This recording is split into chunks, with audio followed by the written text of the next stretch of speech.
Hola, buenas tardes. Mi nombre es Karenina Leal y a continuación voy a hablar acerca de las maniobras de Leopold. Estas maniobras consisten en 4 acciones distintas que ayudan a determinar la estática fetal y que junto con la evaluación de la pelvis materna pueden indicar si el parto será complicado o si resultará necesario realizar una cesárea. La práctica del examinador para realizar las maniobras son el factor principal para el diagnóstico correcto. La posición fetal puede ser también determinada mediante un ultrasonido. Las maniobras de Leopold pueden ser ejecutadas en los meses finales de la gestación, con especial valor semiológico a partir de la semana 20 o 22, también durante y entre contracciones uterinas en el trabajo de parto. Tenemos que tomar varios criterios a considerar. Realizar las maniobras de Leopold puede resultar complicado, sobre todo en mujeres con obesidad o aquellas con polidramios. La palpación puede ser incómoda para la mujer si no se realiza en la posición adecuada y asegurándose de que el gestante se encuentre relajado. El examinador debe asegurarse de que la mujer haya vaciado recientemente su vejiga. La mujer debe recostarse sobre su espalda con los hombros sobre una almohada, rodillas ligeramente flexionadas y, lo más importante, el abdomen totalmente descubierto. Primera maniobra. La maniobra número 1 evalúa la altura del fondo uterino. También qué parte del feto está en el fondo uterino, la parte más alta, ya sea su cabeza o pies. La presentación puede ser cefálica, podálica o transversa. La técnica es: se colocan ambas manos sobre el fondo uterino y se trata de identificar la parte fetal que lo ocupa. Si lo que se palpa es redondo, resistente, regular y se logra apreciar un leve popetleo entre las manos, muy posiblemente se trate de la cabeza fetal. Si lo que se percibe es una superficie irregular con partes blandas y duras, a ello se atribuye la pelvis del feto. La segunda maniobra es la localización del dorso fetal. Se utiliza para saber en qué parte del dorso fetal con relación al eje cefalocaudal del gestante, si está a la derecha o izquierda de la madre. El dorso suele palparse como una estructura dura, convexa y resistente a la palpación. En cambio, las extremidades fetales son blandas, móviles, irregulares y numerosas.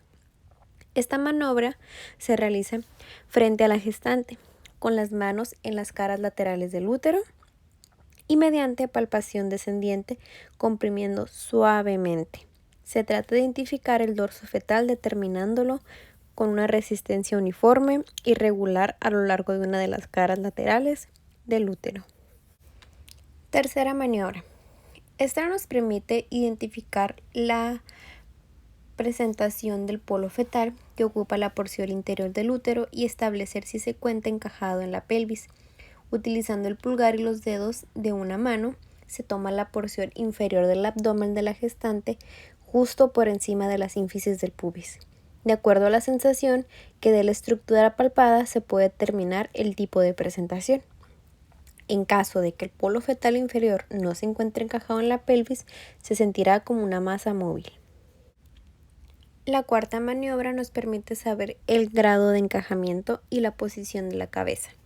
Esto consiste en buscar sobre la sínfisis púbica la prominencia frontal del feto. Esto nos indica si ha descendido la presentación y si la cabeza se encuentra en flexión o extensión.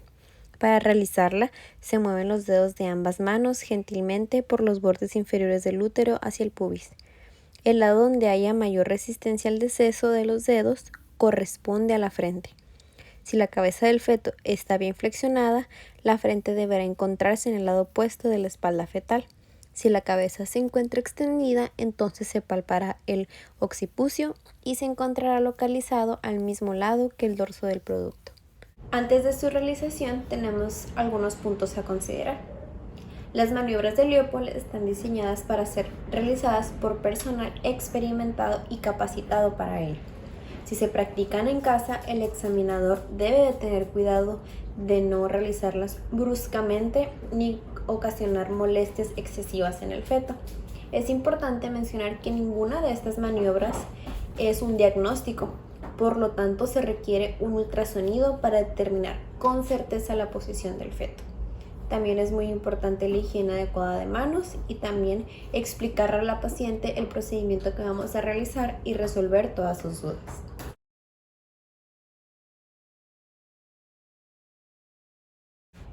Un método de monitorización del bienestar del feto es escuchar la frecuencia cardíaca fetal y su patrón de forma intermitente durante el trabajo de parto.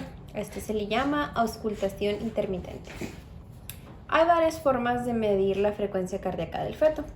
Algunas herramientas para poder escuchar el corazón del feto se fabrican de madera, plástico, aluminio y también hay herramientas electrónicas de una gran complejidad que sería como la ecografía Doppler, la cardiotocografía, que a veces se le denomina monitorización fetal electrónica. El objetivo de la monitorización es que se puedan identificar con precisión los fetos que presentan dificultades y utilizar intervenciones, ya sea la cesárea o el parto vaginal instrumental, para mejorar los desenlaces del recién nacido. Debemos de recordar que el corazón fetal se debe auscultar al menos de 5 a 15 minutos en el periodo expulsivo y la auscultación se llevará a cabo durante 30 a 60 segundos como mínimo después de una contracción. Tenemos que tener muy importante en mente el pulso materno, que también debe ser reconocido para diferenciar entre el ritmo materno y el latido cardíaco del feto.